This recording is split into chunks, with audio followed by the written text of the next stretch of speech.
The EarlySense system can be used in different modules according to a patient's medical needs. This video will demonstrate how to respond to an active alert at the bedside and CDS, as well as how to suspend the system.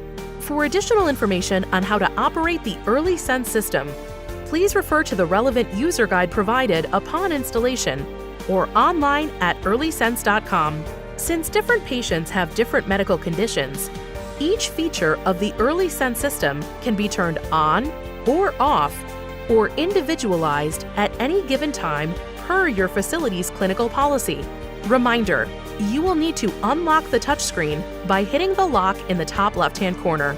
To toggle between on and off status, simply press the bell at any chosen section on the touchscreen. When the bell is green, the feature is on and an alert or reminder will be generated. When the bell is gray, the feature is off and no alert or reminder will be generated. When turning off an alert status, you will be asked to confirm your choice. When heart rate or respiratory rate alerts are turned off for a specific patient, it will be indicated on ES2's home screen and on the CDS screen. Only when bed exit alert is turned on, a bell symbol is indicated on the CDS screen.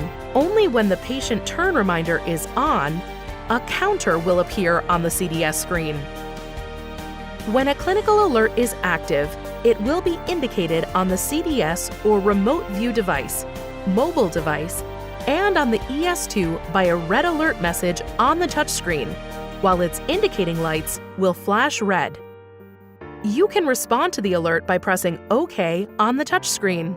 If you respond to the alert by pressing OK on the touchscreen and the patient's condition has not changed, a second alert is generated. In these cases, you can choose to suspend all active alerts by pressing the Suspend button on the touchscreen. All alerts will be suspended for 15 minutes, allowing you time to assess your patient. If the alert is still active on the bedside, you will be receiving reminders on your mobile device every 5 minutes until the alert is acknowledged in the room. Alerts sound can be muted on the CDS. To change the default heart rate and respiratory rate thresholds, select the threshold limit you want to adjust on the touchscreen and select the up pointing arrow if you want to raise the thresholds, or the down-facing arrow if you want to lower the threshold limit.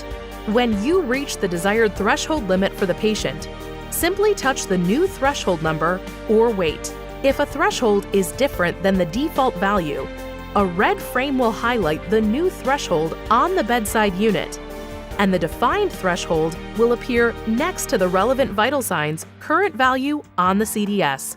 Throughout the course of patient care, you may see gray vital sign values for heart rate or respiratory rate. Gray numbers indicate temporary signal instability. In such cases, heart rate or respiratory rate are grayed out until proper signal is being detected and measurement is resumed. This helps prevent inaccurate readings. Using this unique mechanism, the system minimizes false readings and alarm fatigue.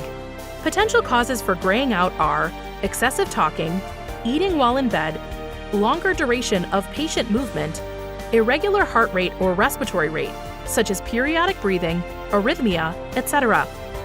For more information on the use of the EarlySense system, please visit www.earlysense.com.